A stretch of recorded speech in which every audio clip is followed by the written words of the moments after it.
I am Money. I am the blogger behind getmoneyrich.com. आज हम जिस टॉपिक को कवर करेंगे इस वीडियो में उसे मैंने नाम दिया है ऑर्गेनाइजिंग फाइनेंस। बेसिकली 7 स्टेप्स हैं जो हम यूज़ कर सकते हैं अपने फाइनेंसेस को ऑर्गेनाइज करने के लिए। ये जो 7 स्टेप्स हैं ये क्या है? ये 7 स्टेप्स मैंने एक सिंपल लाइन डायग्राम में उसको रिप्रेजेंट करने की कोशिश की है। तो बेसिकली आप देखेंगे ये जो लाइन डायग्राम है ये इनकम से स्टार्ट होता है और उसके बाद हमें अपने इनकम को बजट करना है और वो बजट हमें बताएगा कि कितना पोर्शन ऑफ इनकम एक्सपेंस में जाएगा और कितना पोर्शन ऑफ इनकम हम सेव कर सकते हैं। So basically it all starts with budgeting. As soon as you get your income in your hand, it has to be budgeted। और बजट एक वन टाइम एक्टिविटी होता है, बार बार बजट करने की ज़रूरत नहीं है। वो बजट अपडेट होते रहेगा, वो हो सकता है, लेकिन जैसे ही इनकम आए आप एक बजट बना लें और वो बजट को फिर नेक्स्ट सेवरल मंथ्स के लिए आप फॉलो करें। So it all starts with budgeting. Budget कैसे करना है अगर आप वो जानना चाहते हैं तो ये जो लिंक है आप इसको क्लिक कर सकते हैं, क्रिएट अ बजट। और यहाँ पर आप देखेंगे एक 50-30-20 बजटिंग रूल पे भी मैंने एक आर्टिकल लिखा है। बहुत ही यूज़फुल रूल है ये। अगर आप चाहें तो आप इस आर्टिकल को भी पढ़ सकते हैं ये समझने के लिए कि एक्सपेंस बजट बनाया कैसे जाए। तो चलिए वापस चलते हैं अपने लाइन डायग्राम पे। तो ये जो लाइन डायग्राम है आपने एक बार इसको बजट कर लिया, ये रूल नंबर 1 है। अपने फाइनेंसेस को ऑर्गेनाइज करने का रूल नंबर 1 है कि आपको पहले बजट करना है। और अगर आप सीखना चाहते हैं बजट कैसे करना है तो 50-30-20 रूल आप फॉलो कर लें। दूसरा जो सबसे इम्पोर्टेंट चीज है फाइनेंसेस को ऑर्गेनाइज करने के लिए, वो मैंने यहाँ रिप्रेजेंट किया है E1 से। E1 मैंने एक्सपेंस का rule number 1। So under the expense head you will find 1 rule and under the savings head you will find 5 rules here. So total कितने रूल्स हो गए? एक इधर जो मेन रूल है कि आपको बजट करना है और बाकी 6 रूल्स यहाँ पर हैं। Rule number 1 is under expense head and 5 rules are there under savings head. So all in all there are 7 rules. तो पहले तो आप बजट कर लें अपने एक्सपेंसेस को और उसके बाद आपको बिल पेमेंट्स का एक रूल फॉलो करना पड़ेगा जो आपके फाइनेंसेस को ऑर्गेनाइज करेगा। तो बेसिकली ये बिल पेमेंट का रूल्स क्या है? पेमेंट रिमाइंडर्स सेट करने हैं आपको अपने लिए।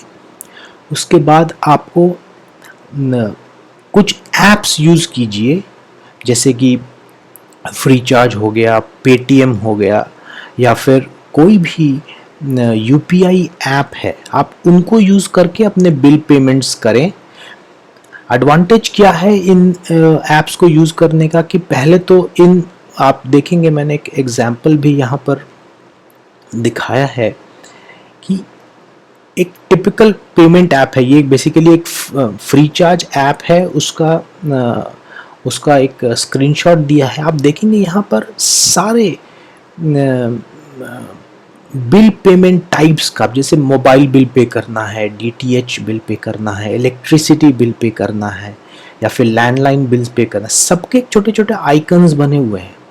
और जब आपको जो भी पे करना है आप उस एक्सपेंस टाइप आइकॉन में चले जाएं, उसको क्लिक करें और अंदर जाके अपने बिल को रजिस्टर करें एंड आराम से आप ये बिल पेमेंट कर सकते हैं। और बेस्ट पार्ट क्या है कि आपके सारे रिकॉर्ड्स यहाँ पर रह जाते हैं कि आपने कब बिल पे किया, कौन सा बिल पे किया, उसको यूपीआई से पे किया या फिर आपने उसको क्रेडिट कार्ड से पे किया या फिर आपने उसको डायरेक्ट बैंक ट्रांसफ़र किया। तो एक रिकॉर्ड रह जाता है कि आपने कब पे किया। आप कभी अगर उसके रिसिप्ट की भी ज़रूरत हो तब वहाँ से जाके रिसिप्ट निकाल सकते हैं। तो बिल पेमेंट्स में हम ऑर्गेनाइजिंग की बात कर रहे थे, तो मोबाइल ऐप्स यूज़ करके बिल पेमेंट करना आपके फाइनेंस को एक अच्छा स्ट्रक्चर दे देता है। दूसरा, ऑटो डेबिट की मैंने बात की। ऑटो डेबिट किन लोगों को ज़रूरत पड़ेगा? जो लोग काफ़ी बिजी हैं या फिर जनरली बिल पे करना भूल जाते हैं, वो लोग क्या कर सकते हैं? अब जैसे कि बहुत ज़रूरी बिल्स जो है, जैसे कि इलेक्ट्रिसिटी बिल पे करना है, कुछ लोगों को वाटर बिल भी पे करना पड़ता है, स्कूल के फीस ऑटो डेबिट तो शायद नहीं हो पाएगा, लेकिन आप रिमाइंडर सेट कर सकते हैं। तो उस तरह के बिल जो कि कंपलसरी आपको पे करना है, you can not miss those payments, आप उसको ऑटो डेबिट फैसिलिटी भी इनिशिएट कर सकते हैं। ऑटो डेबिट बेसिकली आप क्रेडिट कार्ड में ऑटो डेबिट फैसिलिटी फेस कर सकते हैं। अगर आप मेरे राइटअप में जाएंगे तो वहाँ पर मैंने एक इंट्रोडक्शन दिया है कि ऑटोमेटिक पेमेंट वगैरह आप कैसे अपने क्रेडिट कार्ड पे इनिशिएट कर सकते हैं। और लास्ट में बिल पेमेंट्स के लिए हम पेमेंट रिसिप्ट, जो मैंने बात की, as soon as you pay all your bills using some apps, तो एक पेमेंट रिसिप्ट अपने आप वहाँ पर जनरेट हो जाता है और वहाँ पर सेव ही रहता है। तो बेसिकली यहाँ पर पेमेंट्स को टाइम पे करना बहुत ही इम्पॉर्टेंट पार्ट है अपने फाइनेंसेस को ऑर्गेनाइज्ड वे में संभालने के लिए। सो ये हो गए कुछ 4 points bill payments expense head के अंदर।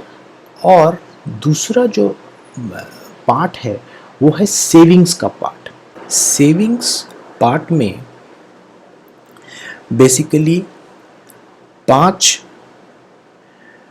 एक्टिविटीज़ हैं जो आपके आपके फाइनेंस को ऑर्गेनाइज करने में आपकी हेल्प करेगा। पहला तो है आपको इनकम टैक्स पे करना है, पर जो मैक्सिमम डिडक्शंस आप ले सकते हैं अपने इनकम टैक्स में, वो आपको लेने हैं। अगर आप डिडक्शंस नहीं लेंगे तो आपका इनकम आएगा, आप तो स्पेंड भी कर ही रहे हो, और दूसरा आपको इनकम टैक्स भी और पे करना पड़ेगा। तो अननेसेसरी आपको इनकम टैक्स पे ना करना पड़े, आप मैक्सिमम सेविंग्स बेनिफिट ले सकते हैं। अगर आपको इनकम टैक्स रूल के बारे में कुछ जानकारी लेनी है कि इनकम टैक्स स्लैब्स कैसे हैं, उनका स्ट्रक्चर क्या है, आपको कितना टैक्स पे करना पड़ सकता है, तो आप ये टैक्स स्लैब्स के बारे में मैंने एक आर्टिकल लिखा हुआ है, एक रिसेंट आर्टिकल है, और आप इस टैक्स स्लैब्स के बारे में पढ़ सकते हैं। अगर आपको टैक्स कैलकुलेटर भी हमने प्रोवाइड किया हुआ है, आप यहाँ पर एक टैक्स कैलकुलेटर भी यूज़ कर सकते हैं। तो बेसिकली आपको एक आइडिया हो जाएगा कि इनकम टैक्स सेविंग्स की जो हम बात करते हैं तो हमारा टैक्स स्लैब्स रूल्स क्या है, और अगर आप कैलकुलेटर यूज़ करेंगे तो आपको एक आइडिया मिल जाएगा कि इनकम टैक्स आप कितना सेव कर सकते हैं अगर आप सर्टेन इन्वेस्टमेंट्स करते हैं तो। सो बेसिकली फाइनेंसेस को ऑर्गेनाइज करने के लिए अपने टैक्स आउटगो को, मतलब कि आपका कितना टैक्स लाइबिलिटी बनता है आपके इनकम के हिसाब से, उसको कंट्रोल में रखना बहुत ज़रूरी है। टैक्स पे करना तो बहुत ज़रूरी है, पर सरकार ने हमें ऑप्शन दिया है टैक्स सेव करने का। तो सबसे पहला जो रूल है कि आपको अपने टैक्स आउटगो को हमेशा कंट्रोल में रखना है, and this you can do by making some investments, some tax saving investments, और वो आपको टैक्स सेव करने में हेल्प करेगा। आपकी सेविंग्स भी हो जाएगी, प्लस आप अपना टैक्स भी सेव कर पाओगे। सो कुछ एग्जांपल्स हैं, 80C में आप अपने टैक्स को डिडक्शंस क्लेम कर सकते हो। अगर आप LIC में लाइफ इंश्योरेंस में इन्वेस्ट कर रहे हो, अगर आपने कुछ होम लोन लिया हुआ है तो उसके इंटरेस्ट, उसके प्रिंसिपल और इंटरेस्ट कंपोनेंट आपको इनकम टैक्स सेव करके देते हैं। तो उस डिटेल में अभी हम लोग इस वीडियो में बात नहीं करेंगे, बट हमें अपने माइंड में ये थिंकिंग क्लियर रखना है कि हमें टैक्स सेविंग करना है, वो हमारा बहुत इम्पोर्टेंट प्रायोरिटी है। इसीलिए मैंने उसको S1 माने सेविंग्स का नंबर 1 स्टेप दिया हुआ है अपने फाइनेंस को ऑर्गेनाइज करने में। अननेसेसरी टैक्स पे करके अपने इनकम को वीक ना करें, मैक्सिमम टैक्स सेविंग करें। दूसरा आप देखेंगे, it is this S2 and S3 can be clubbed as one point which I call as emergency fund building. यहाँ पर आप देखेंगे S2 और S3 क्या है, building a cash pool and buying some insurance. ये जो 2 स्टेप है ये इमरजेंसी फंड बिल्डिंग कहलाता है। यहाँ पर हम क्या करेंगे कि मिनिमम कैश पूल हमें बिल्ड करके रखना है, और once this cash pool is built हम नेसेसरी इंश्योरेंस हमें खरीद के रखना है। अब इसका कैसे इसको समझा जाए। कैश पूल क्या है? कैश पूल माने एक मिनिमम सेविंग्स एक्यूमुलेट करना है हमें। अब जैसे कि सपोज किसी की सैलरी 1 लाख रुपए है महीने की, तो उनको 1 लाख इंटू 6 मतलब 6 लाख रुपीज उनके पास एक कैश पूल होना चाहिए। ये एक मिनिमम कैश पूल है जो आप एक बार जमा कर लें और उसको FD करके रख दें, कभी भी उसको टच नहीं करना है। वो कब टच होगा? इमरजेंसी के टाइम में। आपको कुछ लाइफ में कुछ ऐसी इमरजेंसी आ गई जहाँ पर कि आपको सडन कैश की ज़रूरत है। सपोज़ कोई अनएक्सपेक्टेड ट्रैवल आ गया, सपोज़ कोई घर में कोई बीमार पड़ गया और उसको जाके सिर्फ डॉक्टर को ही दिखाना है, तो उस इमरजेंसी कैश पूल से आप डॉक्टर का बिल पे कर सकते हैं, दवाइयाँ खरीद सकते हैं, और भी इस तरह की बहुत सी छोटी छोटी बातें होती हैं लाइफ में। अब जैसे फ्रिज ख़राब हो गया, अब फ्रिज ख़राब होने के लिए तो हम अपना सेविंग कहीं अलॉट करके रखते नहीं हैं, तो उस समय हम उस इमरजेंसी फंड से पैसे निकाल सकते हैं, अपने जो अनप्लान्ड इमरजेंसी जो आया है उसको पे करेंगे, और बाद में वंस, अब जैसे मान लीजिए आपका कैश पूल था 6 लाख रुपए का, आपका फ्रिज ख़राब हो गया, आपके फ्रिज को ठीक करने में सपोज 20,000 रुपये लगे, तो 6 लाख से 20,000 आपने निकाल लिया। फिर बहुत इम्पॉर्टेंट है कि आप उस कैश पूल से जो 20,000 आपने निकाल लिया था, वापस वो 20,000 आप उसमें डालें। तो धीरे धीरे करके may be in next several months आप उस 20,000 को रिप्लेनिश कर दें। The idea is that your cash pool should always follow this rule कि आपका इनकम इंटू 6, उसका साइज इतना बड़ा हमेशा होना चाहिए। तो बेसिकली ये है कैश पूल। और उसके बाद हम बात करेंगे इंश्योरेंस की। सो इंश्योरेंस में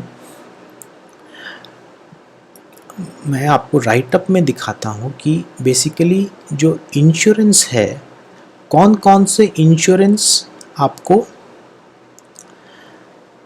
ज़रूर रखने चाहिए। तो आप देखेंगे यहाँ पर लाइफ इंश्योरेंस की बात हो रही है, मेडिकल इंश्योरेंस, हेल्थ इंश्योरेंस भी हम कहते हैं इसको, और मोटर इंश्योरेंस। तो ये जो 3 इंश्योरेंस है, मेरे ख्याल से एक इंडियन कॉन्टेक्स्ट में ये तीनों बहुत इम्पॉर्टेंट है। बहुत लोग प्रॉपर्टी इंश्योरेंस भी करके रखते हैं, फॉरेन कंट्रीज़ में तो वो ऑलमोस्ट मैंडेटरी है प्रॉपर्टी इंश्योरेंस, पर इंडिया में वो इतना रूल स्ट्रिक्टली फॉलो नहीं करते हैं हम लोग। So basically life insurance, medical insurance and motor insurance, so ये 3 इंश्योरेंस जो हैं जो मस्ट हैं, और ओवर टाइम ये इंश्योरेंस हमें काफ़ी सेविंग्स करके देते हैं। तो इंश्योरेंस खरीदना और कैश पूल बना के रखना ये एक इमरजेंसी फंड बिल्डिंग का पार्ट है, और बहुत ही यूज़फुल चीज़ है। एक बार ये दोनों आइटम आपके पास हो जाता है, कैश पूल हो गया और सफिशिएंट इंश्योरेंस आपने अपना बना के रख लिया, तो काफ़ी हेल्प करता है। अगर आपको इमरजेंसी फंड बिल्डिंग के बारे में और जानना है तो एक आर्टिकल है हमारा, आप उस आर्टिकल को भी पढ़ सकते हैं। आप अगर यहाँ पर सर्च कर लें उसको,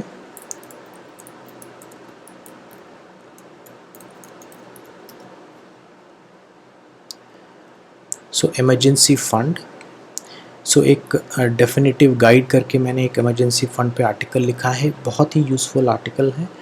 और इसमें भी आप काफ़ी फ्लो चार्ट्स वगैरह के हिसाब से मैंने समझाने की कोशिश की है कि इमरजेंसी फ़ंड कैसे बनाया जाए। तो आप उस आर्टिकल को भी पढ़ सकते हैं इमरजेंसी फ़ंड के बारे में और डिटेल जानकारी के लिए।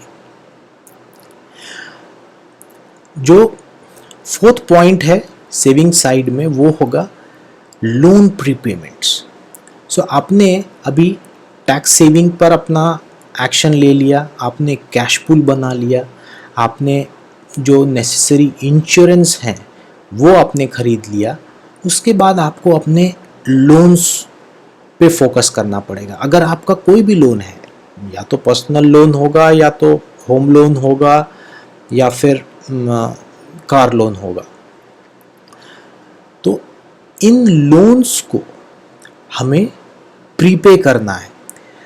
लोन हम ले तो लेते हैं और ईएमआई भी पे करते हैं, उसमें कोई दिक्कत नहीं है, but as a part of organising finances, loans क्या है, लोन्स हमें हेल्प तो करता है कि हम अपने कोई जैसे हमें एक टीवी खरीदना है और अगर हमारे पास सफिशिएंट पैसा नहीं है तो हम पर्सनल फाइनेंस का हेल्प लेते हैं, लोन लेते हैं और टीवी खरीद लेते हैं। पर वो हमें हेल्प किया उस समय परचेजिंग में, बट उसको एक दूसरे एंगल से अगर देखा जाए तो लोन बेसिकली हमें ट्रिगर करता है ओवर स्पेंड करने के लिए। हमें लगता है चलो पैसा नहीं है, लोन तो मिल रहा है, ले लेते हैं और चीज़ हम खरीद भी लेते हैं, पर it triggers a type of over spending जो सही नहीं है। तो ठीक है, आपने अब लोन तो ले लिया, अब हम क्या करें? तो जो नेक्स्ट स्टेप है, लोन तो आपने ले लिया, पर उसके बाद आप उसको प्रीपे कीजिए। लोन प्रीपेमेंट एक बहुत ही इम्पॉर्टेंट स्टेप है जो हम सबको ऑलवेज कंसिडरेशन में रखना चाहिए कि लोन प्रीपे हमें करना है। लोन है तो प्रीपेमेंट भी करना है। सो यहाँ पर आप 2 आर्टिकल इसको स्टडी कर सकते हैं। आप how to become debt free, यहाँ पर आप एक आर्टिकल मैंने लिखा है how to become debt free. यहाँ पर आपको डेट फ्री होने के लिए क्या क्या स्टेप्स लेने हैं और उनके क्या एडवांटेजेस हैं वो आप यहाँ पर जान पाएंगे।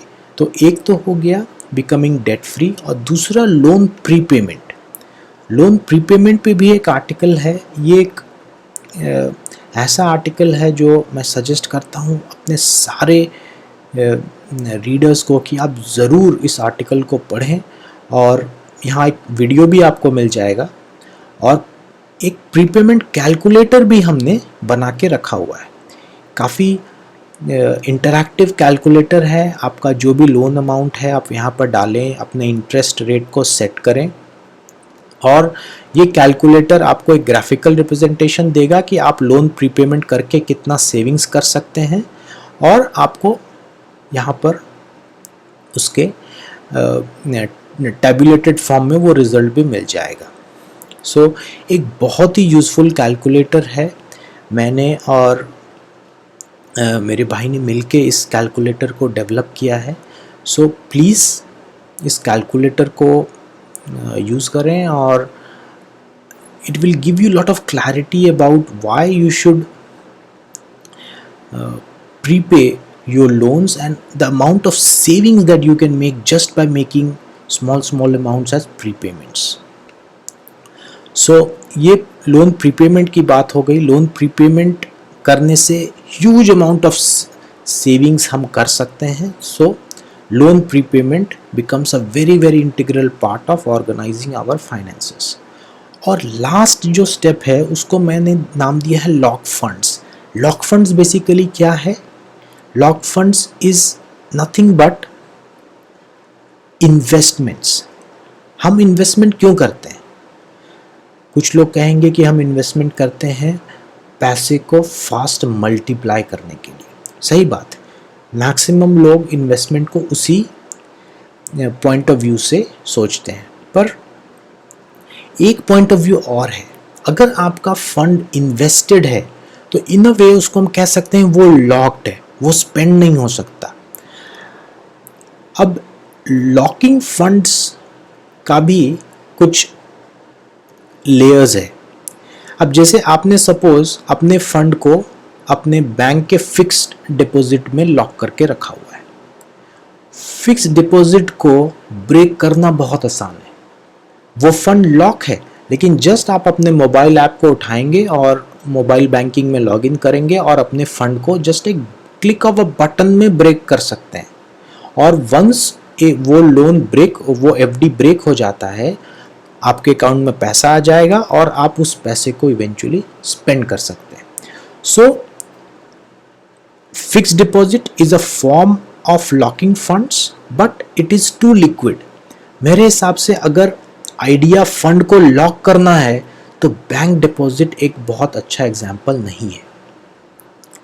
तो कुछ लोग कहेंगे कि ठीक है, हम शेयर्स खरीद लेते हैं, म्यूचुअल फंड्स खरीद लेते हैं. वो बैंक डिपॉजिट से बेटर है, फिक्स्ड डिपॉजिट से बेटर है लॉक करने के लिए. लेकिन फिर भी आप शेयर्स को ऑनलाइन आराम से सेल कर सकते हैं, आप म्यूचुअल फंड्स को भी आराम से सेल कर सकते हैं. तो ये दोनों ऑप्शंस भी इतने अच्छे ऑप्शंस नहीं है अपने फंड को लॉक करने के लिए, क्योंकि इसका लिक्विडेशन बहुत आसान है. सो लॉकिंग फंड्स के लिए एक तो है, एक पार्ट है कि मुझे अपना मनी मल्टीप्लाई करना है, तो वहाँ पर आपको स्टॉक्स, म्यूचुअल फंड्स में पैसे इन्वेस्ट करना इफ़ेक्टिव होता है क्योंकि उनका रिटर्न्स ज़्यादा है. पर अगर ऑब्जेक्टिव लॉकिंग है, फंड को लॉक करके रखना है कि आप कभी भी उस पैसे को स्पेंड ना कर पाएँ, तो आपको ऐसे एसेट्स खरीदने हैं जो कि इतने आसानी से लिक्विडेट ना हो पाए. तो बेसिकली दो टाइप के चीज़ हो सकते हैं. या तो आप रियल एस्टेट में इन्वेस्ट कर दो, या तो आप एक फिजिकल गोल्ड खरीदो और उसको बैंक के लॉकर में रख दो. दोनों ही केस में इस चीज़ को समझिए कि मैं अभी लॉकिंग फंड्स की बात कर रहा हूँ, अभी इन्वेस्टमेंट की बात नहीं कर रहा. तो ये जो दो ऑप्शन है, अब आपने मान लीजिए कोई कमर्शियल प्रॉपर्टी खरीदा या फिर आपने एक रेसिडेंशियल प्रॉपर्टी खरीदा, दोनों ही टाइप ऑफ प्रॉपर्टी लिक्विडेट करना इतना आसान नहीं है. कर सकते हैं, आराम से कर सकते हैं. आप अपने एजेंट को बोलेंगे कि भाई मुझे अपना प्रॉपर्टी सेल करना है, वो बायर्स को कॉल करेंगे और आपका इवेंचुअली वो प्रॉपर्टी सेल हो जाएगा. पर आप एक बटन दबा के अपना प्रॉपर्टी सेल नहीं कर सकते, चाहे वो कमर्शियल हो चाहे वो रेसिडेंशियल हो.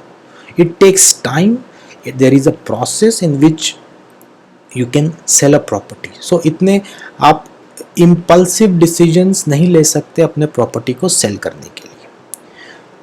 जो दूसरा टाइप ऑफ एसेट है जो आपके फंड को लॉक करता है वो है gold, physical gold, not gold index funds वाले गोल्ड या फिर ETF वाले गोल्ड, वो गोल्ड नहीं, फिजिकल गोल्ड. आपने कॉइन्स खरीदा और उस कॉइन को आप अपने बैंक के लॉकर में रख दें, वो उस टाइप के एसेट भी लिक्विडेट करना डिफिकल्ट होता है. तो बेसिकली यहाँ पर हमने जो देखा, ये 7 स्टेप्स हैं जो हमें अपने फाइनेंसेस को ऑर्गेनाइज करने में हेल्प करेंगे. ये किन लोगों के काम आएगा? ये उन लोगों के काम आएगा जिनको लगता है कि हम कमा तो रहे हैं पर हमारा पैसा कहाँ स्पेंड हो जा रहा है, कुछ बचता ही नहीं है हमारे पास। तो ऐसे विचार जिनके माइंड में आ रहे हैं वो इस 7 स्टेप्स वाले रूल्स को फॉलो कर सकते हैं और उनका फाइनेंसेस डेफिनेटली बेटर शेप में आ जाएगा कंपेयर टू नाउ। तो ये एक सिंपल सा सजेशन है। ऑफ कोर्स मैं ये सब अपने लाइफ में फॉलो करता हूँ और उसके बाद मैंने सोचा कि let's put an article on this topic. So I hope you like it. Please अगर आपको अच्छा लगा मेरा ब्लॉग और मेरा वीडियो तो काइंडली सब्सक्राइब करें और बेल आइकॉन भी ज़रूर प्रेस करें, क्योंकि जब भी कोई नया वीडियो मैं डालूँगा तो आपको एक इंटीमेशन आ जाएगा और आप उस वीडियो को मिस नहीं करेंगे। Thank you for watching this video. See you soon. Bye.